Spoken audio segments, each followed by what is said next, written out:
അടുത്തത് നമുക്കൊരു class room activity പോലത്തെ ഒരു ചോദ്യമാണ്. എക്സസൈസിലുള്ള ക്വസ്റ്റ്യൻ തന്നെയാണ്. 1.2 ക്വസ്റ്റ്യൻ നമ്പർ 4. ഒരു ക്ലാസ് റൂം ആക്ടിവിറ്റിയാണ് നമുക്ക് തന്നിട്ടുള്ളത്. Constructing the square root. ഈ കാണുന്ന ചിത്രത്തിൽ പോലെയുള്ള ഒരു സ്ക്വയർ റൂട്ട് നമ്മൾ കൺസ്ട്രക്ട് ചെയ്യാൻ പോവാണ്. ഓക്കെ, അത് കുറേ ലാർജ് ഷീറ്റ് എടുത്തിട്ട് സ്ക്വയർ റൂട്ട് സ്പൈറൽ ഉണ്ടാക്കുക എന്നൊക്കെയാണ് പറയുന്നത്. അപ്പോൾ ഇതെങ്ങനെ വരയ്ക്കണം എന്നുള്ളത് ഞാൻ ജസ്റ്റ് ഒന്ന് കാണിച്ചു തരാം. വീഡിയോ ആയിട്ട് നമുക്ക് ജസ്റ്റ് ഒന്ന് പറഞ്ഞുതരാം. എന്നിട്ട് അതേപോലെ നിങ്ങൾ വരയ്ക്കുക. എന്നിട്ട് ഞാൻ അതിൻ്റെ ചിത്രം ഒന്ന് കാണിച്ചു തരാം എങ്ങനെ വരും എന്നുള്ളത്. ഇത് കുറേ ഒരു സ്റ്റേറ്റ്മെൻ്റ് ആണ് കേട്ടോ. പോട്ടെ, നോക്കിയേ. ആദ്യം നമ്മൾ ഒരു 1 യൂണിറ്റ് വരയ്ക്കുക. ഓക്കെ, എന്നിട്ട് മുകളിലേക്ക് 1 സെൻറ്റിമീറ്റർ ഇങ്ങോട്ട് നേരെ. അതിനുശേഷം ഇവിടുന്ന് 90 ഡിഗ്രിയിൽ ഒരു 1 യൂണിറ്റ് കൂടി വരയ്ക്കുക. പിന്നെ ഇങ്ങോട്ട് വരയ്ക്കുക. പിന്നെ ഈ ലൈനിന് 90 ഡിഗ്രിയിൽ ഒരു 1 യൂണിറ്റ് വരയ്ക്കുക. ഇങ്ങോട്ട് വരയ്ക്കുക.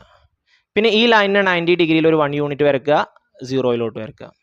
പിന്നെ ഈ ലൈനിന് ഒരു 1 യൂണിറ്റ് വരയ്ക്കുക. 90 ഡിഗ്രിയിൽ 0യിലോട്ട് വരയ്ക്കുക. ഈ ലൈനിന് 90 ഡിഗ്രിയിൽ ഒരു 1 യൂണിറ്റ് വരയ്ക്കുക. ഇങ്ങോട്ട് വരയ്ക്കുക. 1 സെൻറ്റിമീറ്റർ കേട്ടോ. ഇതിന് ഒരു 90 ഡിഗ്രിയിൽ 1 സെൻറ്റിമീറ്റർ വരയ്ക്കുക. ഇതിന് 90 ഡിഗ്രിയിൽ ഒരു ലൈൻ വരയ്ക്കുക. ഇങ്ങോട്ട് 90 ഡിഗ്രിയിൽ ഒന്ന് വരയ്ക്കുക. ഇതും വന്ന് 90 ഡിഗ്രിയിൽ ഒന്ന്, 90 ഡിഗ്രിയിൽ ഒന്ന് വരയ്ക്കുക. 90 ഡിഗ്രിയിൽ 1 സെൻറ്റിമീറ്റർ വരയ്ക്കുക. 90 ഡിഗ്രിയിൽ 1 സെൻറ്റിമീറ്റർ വരയ്ക്കുക. 90 ഡിഗ്രിയിൽ 1 സെൻറ്റിമീറ്റർ വരയ്ക്കുക. 90 ഡിഗ്രിയിൽ 1 സെൻറ്റിമീറ്റർ വരയ്ക്കുക. ഇതാണ് സ്ക്വയർ റൂട്ട് സ്പൈറൽ എന്ന് പറയുന്നത്. ഇത് നിങ്ങൾ സ്കെയിലും പെൻസിലും വെച്ചിട്ട് കറക്റ്റ് വരയ്ക്കുക കേട്ടോ. ഏകദേശം എന്താ ഇതേപോലെ വരും നമ്മുടെ ചിത്രം.